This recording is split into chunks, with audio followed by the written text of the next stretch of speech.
आज हम समझेंगे एफआईआर के कुछ टाइप्स जैसे मल्टीपल एफआईआर है, क्रॉस एफआईआर है, ई एफआईआर, जीरो एफआईआर जैसे एफआईआर के बारे में समझेंगे। जो भी पर्सन होने वाले क्राइम, जो क्रिमिनल ऑफेंस में होने वाले क्राइम को फर्स्ट पुलिस के पास इंफॉर्मेशन देते हैं, उस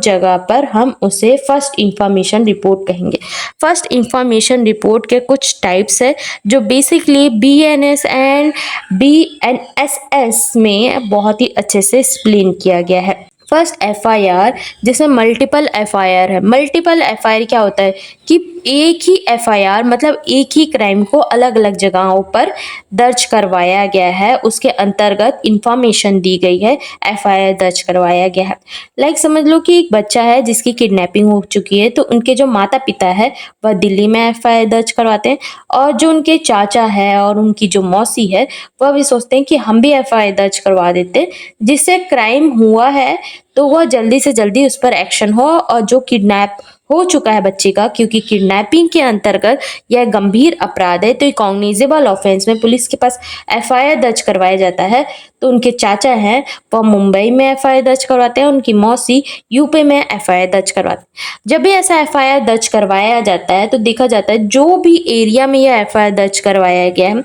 उसमें वह एक्शन लेते हैं। जब भी कोई मल्टीपल एफआईआर दर्ज करवाया जाता है किसी भी रीजन से, तो हाई कोर्ट के पास पावर है कि वह एफआईआर को क्वॉश कर सकती। ओनली हाई कोर्ट ही किसी भी एफआईआर को क्वॉश कर सकती। एंड सेकेंड है क्रॉस एफआईआर। जब भी दो पक्षों के बीच होने वाले क्रिमिनल ऑफेंस में दिए गए इंफॉर्मेशन को ही क्रॉस एफआईआर कहा जाता है, जिसमें दो पक्ष हैं, दोनों पक्ष ने एक ही समय पर एक ही जगह पर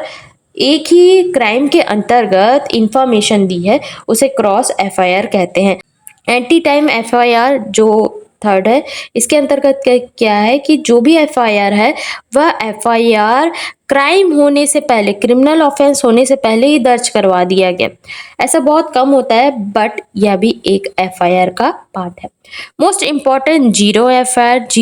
एफआईआर बीएनएसएस के सेक्शन 173 सब सेक्शन 1 में बताया गया कि कोई भी एफआईआर दर्ज करवाया जाता है किसी भी रीजन से, अब वह उस एरिया में नहीं है, लाइक समझ लो मुंबई में क्राइम हुआ है और आप किसी भी रीजन से दिल्ली में रहकर अपना एफआईआर दर्ज करवाते हो, तो पुलिस ऑफिसर ये नहीं कह सकते कि यह मेरा एरिया नहीं है, मैं इसे दर्ज नहीं करूंगा। जब भी आपको एफआईआर दर्ज करवाना है तो उस एरिया में, उस जो भी पुलिस स्टेशन में आप एफआईआर दर्ज कराओगे, और उसके बाद पुलिस ऑफिसर उस केस को उसी एरिया में भेजेंगे जिस जगह पर वह क्राइम हुआ है और जिस एरिया है उनके अंतर्गत आता है। तो इसे ही जीरो एफआईआर कहेंगे कि जब भी आपके पास कोई ऐसी इंफॉर्मेशन है जो किसी भी क्रिमिनल ऑफेंस के अंतर्गत है, उसे रोकने के लिए या उससे प्रोटेक्ट होने के लिए या उसके अंतर्गत, तो उसे दर्ज किया जाएगा पुलिस स्टेशन या किसी भी पुलिस स्टेशन के पुलिस द्वारा यह इंफॉर्मेशन रिकॉर्ड करने के लिए मना नहीं किया जा सकता। ई एफआईआर, इसमें बीएनएस के सेक्शन 173 के अंतर्गत ई एफआईआर क्या होता है कि जब भी कोई ऐसा ऑफेंस हुआ है जो क्रिमिनल ऑफेंस है, उसके अंतर्गत किसी भी महिला को